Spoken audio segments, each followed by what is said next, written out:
Some say Chinese is one of the most difficult languages in the world, and learning it is almost impossible. So learning Chinese, the most difficult thing. 非常非常非常非常非常难 So I'm sort of tone deaf. I can't really hear them. I think the cultural mindset is the biggest complication for The us. grammar. 知吃思诗都还难 It's just complicated so much. Only because you're not learning it in the right way. Why not try Takeaway Chinese, where you can take some Chinese away and experience progress day by day. Takeaway Chinese, we will promise you a difference.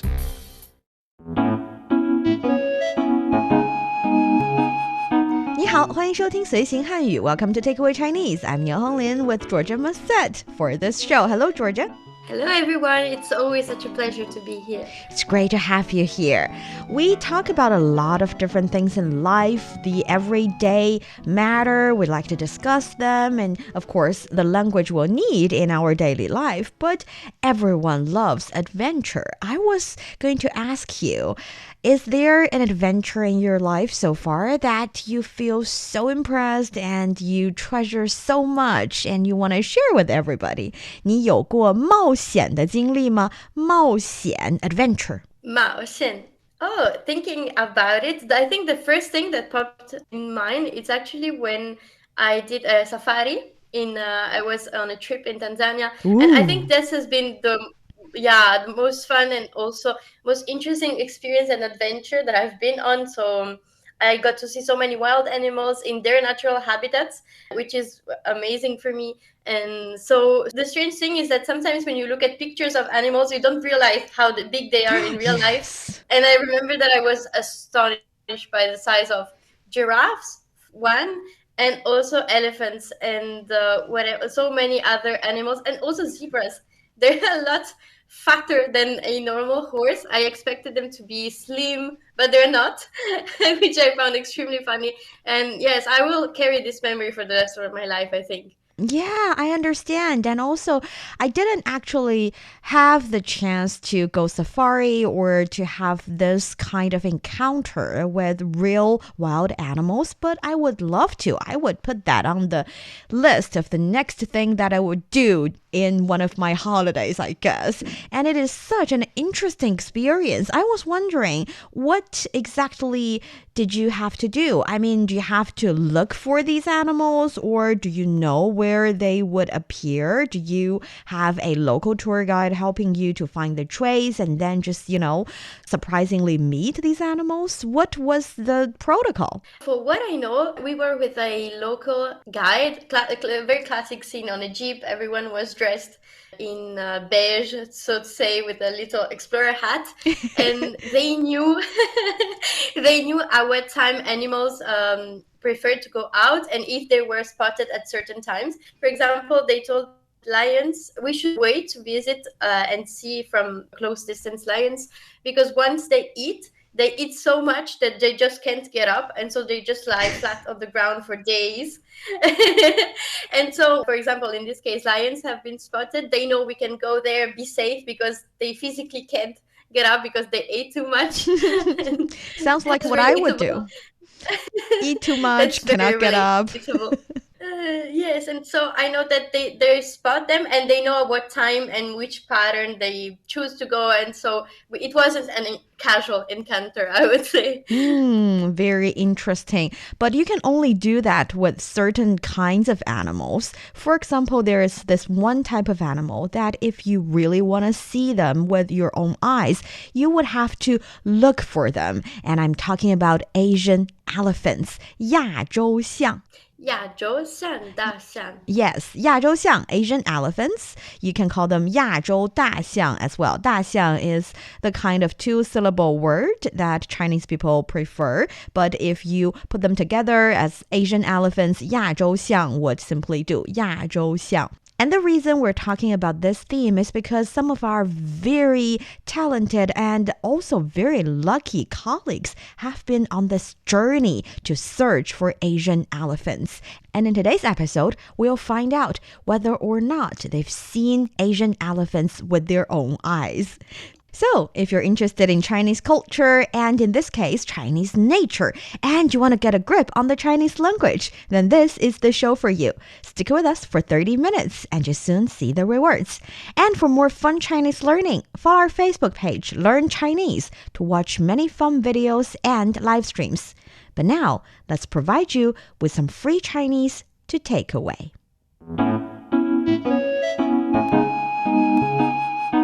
你说我们今天真的能见到野生大象吗？别太心急，能够来这片美丽的热带雨林，看看它们的生活环境也不错。听说有一群野象天天都会来这里喝水。记得要保持安静，千万不要惊扰到它们。See, that's the conversation that they actually had during this search for Asian elephants. 这是他们寻找亚洲象之旅真实的对话, a real conversation. Super fun. I'm so jealous. Me too. And I think I would be the impatient person, just wanting to see the elephants and not wanting to wait. Oh, yeah. Who would want to wait? Yes. Okay, let's talk about the language side of this adventure and then move on to whether or not they've seen the elephants and how big they actually are, and maybe a little bit of, elephant trivia or something. Okay, so for the first sentence, 你说我们今天真的能见到野生大象吗? Do you think we get to see wild elephants today? Yes, perfect. So 你 You 说 You said Actually, this is a very common pattern if you want to ask someone, what do you think? Of course, you can ask them, 你觉得 you think. 你认为 you believe, you think, you feel. That can start a conversation or start a sentence. But if you're in a very casual situation, you're only chatting with your friends, and you're basically saying, this is the topic, you say something about the topic. A little bit like that, but much more polite than that. But that's the idea. So you say this. What do you think about it? You say something. You can remember it as that, so it's easier to remember the sentence pattern. So here we have 你说我们今天真的能见到野生大象吗? So you just add the question directly after 你说. So you can say something like 你说我们应该几点出门? So 我们应该几点出门 would be... Do you think we can this year go out? When do you think we should go out? So 我们应该几点出门? We should go out at what time? 你说 you think. What do you think? 你说我们要吃饭吗? You say whether or not we should eat something. So it's like you state what you want to ask after the two character 你说, and then you've got a question asking about the other person's opinion. Very easy. Oh, this is so interesting, and I'm really happy you explained it to me, because I would have translated as you said we would see the animals today. Where are they? So this is what I think. Say something about it, and it's very useful when you're chatting with a friend. Yes, and just remember it as this is what I'm thinking about, or this is the question. You say something. It's easier to remember. And here, yes, is the major part of the sentence or the question. 我们 We 今天 today 真的 really 能 to be able to can 见到 to see to see 野生 wild 大象 our word for today elephant 吗? Question mark. Yes, it's put at the end of the sentence to make the sentence a question. And it's funny that you directly translate it as a question mark, but actually you're right. And here, to start with the keyword, we also know that 亚洲象 would be Asian elephants. And here, 大象, 大 means big, and 象 is elephant. So 大象 elephants. And actually, if you're talking about baby elephants, you can actually say 小象. Oh, really? 小象. Small elephants. Yeah, that's the idea. So 野生 is wild, and 野 we know is talking about the wild, and 生 you can understand it as live, 生活 or 生存. So some kind of creature living in the wild, that'll be a wild animal. So you can have 野生大象, wild elephants, 野生老虎, wild tigers. Anything that's basically wild animal can be used in this or can be described with this way of saying. And then we have the next sentence. 别太心急,能够来这片美丽的热带雨林，看看他们的生活环境也不错。Please don't be impatient. It's already nice to be in these beautiful tropical rainforests and observe their living environment. Yes, so the first part, 别太心急。Don't be too impatient. Exactly, don't be too impatient. So 别 means don't do something. What is another way of saying don't? Actually, 不要, because yes, 不 is of course the kind of character you would see very common when you are saying a negative, sending a negative sign or sending a negative connotation about something. And 没 actually means haven't, or there has not been something, or something has not happened. Whereas 别 and 不要 actually means don't. So this thing has not happened yet, and you want to say don't do this or don't let this happen. Then it's 别 or 不要. So here, 太 means to, and 心 is heart. 急 is in a hurry. So don't put your heart in a hurry state. Don't be too anxious about this. Don't be impatient. Oh, don't be impatient. Yes. So 别太心急。别太心急. And of course, you can also say 别太着急. Oh, 别太着急. 不要着急. 不要着急. Yes, perfect. That works as well. And 能够. 能够 be able to. Be able to. 来. Arrive. 这片. This. Yeah. With the measure word. So can you imagine what are some other occasions for the measure word 片? It seems either for something very big or for word that include a lot of things. Oh, I think it's a quite accurate guess because this one is actually for an area. So here is 一片热带雨林, a rainforest. That's an area of trees, and then it's a forest. You can also talk about 一片森林, so an area that is actually a forest. Instead of 热带雨林, 森林 also works. Or 一片草地, a grassland, but it's area with a lot of grass, making it a grassland. You can also talk about 一片湖泊, so an area of lake, so one lake. So it's a measure word for a actual area, for a place. Does it have to be a natural place, or can I talk about urban area or an area not just made of natural elements? Actually, urban area works as well. You can say 一片住宅. So 住宅 is residential buildings. Then if it's a residential complex or a residential area or a community, then definitely it's 一片住宅.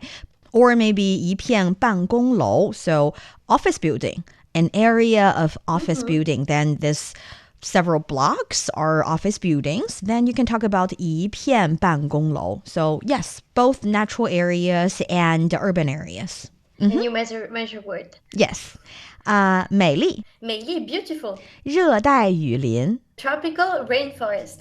Exactly. 热 means hot. 带 is a strip of something, so an relatively longer area. So 热带 is tropical. If you think about it, it's quite accurate. It's that stripe of area on the planet that is quite hot, so we're calling it a 热带. So yeah, I think it works. And 雨 is rain.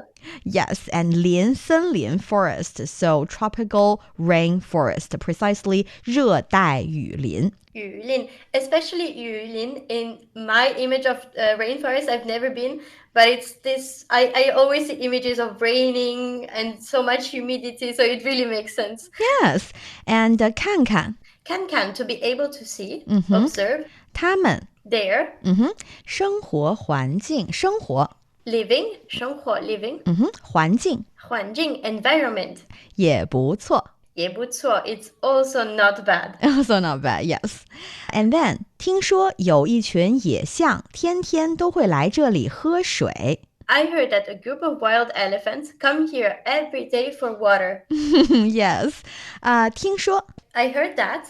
This is a very commonly seen word. I heard that. Hearsay, 听说. 听说. And 有一群. There is a group. 野象. Wild elephants. Yes, wild elephants. 天天. 天天, every day, daily. Okay, what's the difference between 天天 and 每一天? I think it's the same thing. Smart you. Cannot be tricked with my tricky questions. Yes, they're basically the same. The only thing is that 天天 is a little more casual in daily conversations. You use it more often. And it's actually kind of a pattern because when you use this word, when you repeat a word and use it in this casual way, it's actually quite common in the Chinese language. For example, I can say, 这个星期他天天给我打电话. He called me every day this week. You can also say, I walk to school or I walk to the company every day. 我天天走路去公司. Perfect. And actually, not only can we use 天天, we can also repeat this measure word in certain occasions, especially if it's a measure word that's quite common, and use it to address certain importance or to stress the idea that every single one of this actually happened. For example, you can say 我顿顿吃肉. So every meal I must have meat. So 顿顿, 一顿饭 is one time of meal, and that's the measure word. And by repeating it, you're stressing the fact that every meal I must have meat, something like this. You can also say 他们个个都不喜欢打游戏. They don't like playing games. So here the stress is that every one of these games are not liked by our protagonists. Yes. Or you can say, 七期随行汉语我都会听. Every single episode of Takeaway Chinese, I would definitely listen to. As you should. Yes, so that's how you use it. And then we have 都会. 都会, they all come. 来这里. They all come here. 喝水. To drink water. Yes. And moving on, 记得要保持安静，千万不要惊扰到他们. Remember to stay quiet and don't disturb them. 记得. Remember. Remember, keep in mind, and this is definitely used in this way, and especially in the starting of a sentence, you can use it to remind your friend saying, "I'll remember to do this." You can say 记得. 要. You have to. Have to. 保持. To stay. To stay, to keep. 安静. Quiet. 千万. Be sure to. Be sure to. It looks like a number because 千 is 1,000 and 1 is 10,000, but it actually means to make certain of. It is more common in the negative form, but it's used in positive ones as well. So 千万要 do something or 千万不要 do something. It's kind of like saying out of the 10,000 or 1,000 times, you'd better make sure all of the 1,000 or 10,000 times you do this or you don't do this. You can understand it in that sense. So it's easier to remember this way of using 千万. I think, luckily you explained it to me. Otherwise, in another situation, I would have read our text and said, why are we talking numbers all of a sudden? I don't understand. Yes, we're not talking numbers. We're using this to say, make certain of something. So, for example, you can say, 这个菜很难吃，千万不要点. This dish is horrible. Make sure you don't order it. Yes. So, 千万不要点 is kind of like saying if you visit this place 1,000 times or 10,000 times, make sure all of those times you don't do this. So, see, it's easier to remember how it's used now. It's important. The dish must have been very horrible. Or you can say things like, 那里太危险了，千万不要去. It's too dangerous here. Whatever you do, please don't go. Perfect. How about their products are fake? Do not buy them. 他们的产品是假的，你千万不要买. Perfect. 千万不要买. Make sure you don't do this or make sure you do this. And that's 千万要 do something or 千万不要 do something. And here it's 千万不要惊扰到他们. 惊扰. To disturb. To disturb. Actually, 惊 carries the meaning of surprise or shock. 扰, 打扰 means to disturb. So don't surprise them, don't scare them, don't disturb them. 惊扰. We always use this word to describe the kind of disturb that might happen to a relatively quiet situation or a group of animals or people that are quietly minding their own business. And if all of a sudden something happened, they will be disturbed. So 惊扰. And tāmen definitely is them. And that's the conversation. Do you have any other questions? If the animals were seen at the end. Ooh, that is a good question. And we will answer the question a bit later. Now let's practice the conversation first. 你说我们今天真的能见到野生大象吗？别太心急，能够来这片美丽的热带雨林，看看它们的生活环境也不错。听说有一群野象天天都会来这里喝水。记得要保持安静，千万不要惊扰到它们。You're listening to Takeaway Chinese with myself, Niu Honglin, and Georgia Massette. We would love to hear from you. Send us your thoughts via email to learnchinese@cri.com.cn. Coming up next, let's talk more about wild Asian elephants and answer the question, did our colleague actually see the wild elephants? Don't go away, so you will take some Chinese away. Welcome back to Takeaway Chinese. I'm Niu Honglin, joined by Georgia Massette. I know you're eager to know whether or not they've seen the animals, and yes, this is a very vital question. But before doing that, actually allow me to give you a little bit of background info. The people who actually went to see the Asian elephants are our colleagues. I think you've been doing shows with them. They are Heyang from Roundtable and Bianca with our Takeaway Chinese team, as well as the Learn Chinese Facebook team. You can find Bianca's TikTok as well as YouTube and Facebook channel. She's everywhere. And they are lucky enough to go to Xīshuān to look for wild Asian elephants, because there is this one area of Asian elephants' natural habitat in Yunnan province. They went to the rainforest and tried to find these wild, giant, and amazing animals. So, first of all, let's welcome Bianca to provide more first-hand information directly from the site.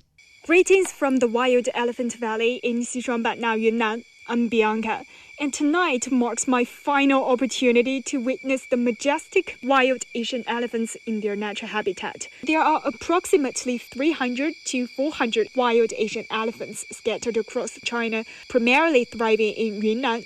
Just days ago, my expedition led me to Menla County, where over 120 elephants are known to roam. We arrived at noontime, though our timing meant missing their active hours because it's too hot outside and the elephants would want to rest or sleep in the forest. We encountered evidence of their presence, down with this potent earthy scent and distinctive footprints. By the way, do you know how to tell the height of an Asian elephant from its footprints? An animal expert told us that generally the perimeter of an Asian elephant's front footprint can be roughly half the height at its shoulder. However, this method is not always accurate due to variations in stride length and depth of the footprint, but it can provide a rough estimate. Tonight, as we camp in the Wild Elephant Valley, anticipation fills the air. Yet it is crucial to approach with caution, mindful of the wild nature of these animals. While spotting them would be the ultimate thrill, the experience itself is invaluable. Here's to hoping for a glimpse of these gentle giants under the moonlit sky. See, it's very vivid, and it's like we are there listening to the ambient sound, the insects, as well as the wind in the rainforest. I can just close my eyes and imagine myself living, maybe not living, but at least staying in the rainforest. Yes, I'm actually stressed. I don't want to make too much noise to disturb the animals. I loved hearing these crippling sounds behind, And I felt myself there as well, camping in the wild and waiting for them. Oh, definitely. And for our listeners, always remember to approach wild animals with caution. They are wild after all, and we should respect them and keep them that way and never 惊扰它们. Please don't surprise them, shock them, and disturb them. Make sure you understand. We all understand that the earth belongs to both human and animals, and let's keep it that way. And when it comes to wild Asian elephants, now around 300 to 400 of them living in Yunnan province in southwest China, bordering with Laos, Myanmar, and Vietnam. Asian elephants are of cultural significance to the Dai ethnic group in Yunnan, and since 1988, the Asian elephants have been designated a Class 1 protected animal in China's wildlife protection law. So they are very well protected, and definitely when it comes to the coexistence between wild elephants and local people, there has been an issue because this human-elephant conflict did exist. Local people would have to make money out of agricultural activities. They would have to go into rainforest or even just in nearby their villages, and wild elephants sometimes would go out. I think several years ago, we've seen this very fun and lovely anecdote of this group of wild elephants moving from Yunnan province to the neighboring provinces, and they created this viral topic on the internet because local villagers were super nice to them, and they actually gave them way in a lot of different places and provided them with different fruits and food. It was very, very lovely, and we loved that. But we should also know that local people, if they have to deal with this kind of situation on a daily basis, it must be super hard. That is why local government have been trying and actually have managed to figure out a lot of different programs for local people to do other than the traditional types of agricultural activities that might result in more human-elephant conflicts. So I think that is something really good to know from our side.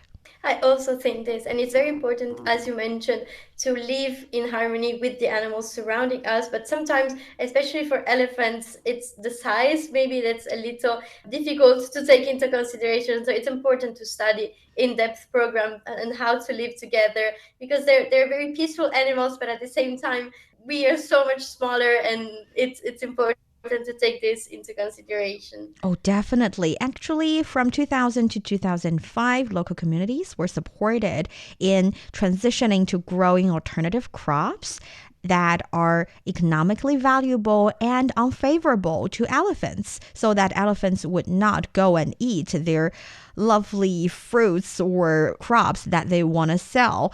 And the program covered 210 households from 7 villages and achieved a 35% average increase in income with a 100% repayment rate. And in 2020, a pilot beekeeping project was also started in a village which connects elephant habitats with a nature reserve in Xīnjí. And the 10 households that participated in the project phase 1 were each commit 2 days every year to support elephant habitat restoration near their village. So a lot of different activities, different projects are happening in order to protect both the natural habitat of Asian elephants and to make sure people living there have the rights to have a better life, to economically gain from the project. So this is the kind of win-win situation that both human and elephants would love to see. Absolutely, I completely agree. I can't wait to see the projects. And that brings us to the end of today's Takeaway Chinese. I'm Yǒnglin with Georgia Massett for this show. I would have to break the news for you guys. Actually, our colleagues didn't eventually see the elephants with their own eyes, but it is still a very fun adventure for them, and I still envy them very, very much. And I would definitely say 能够来到这片美丽的热带雨林，看看他们的生活环境，真的很不错。For more episodes of the show, you can visit our website at radio.cgtn.com and go to the column podcast. You can also listen to the show and read the script there. Find us wherever you listen to your favorite podcast. Just search for Takeaway Chinese. Don't forget to leave your questions, comments, and ratings. 感谢收听，下次再见。 Goodbye everyone, 再见。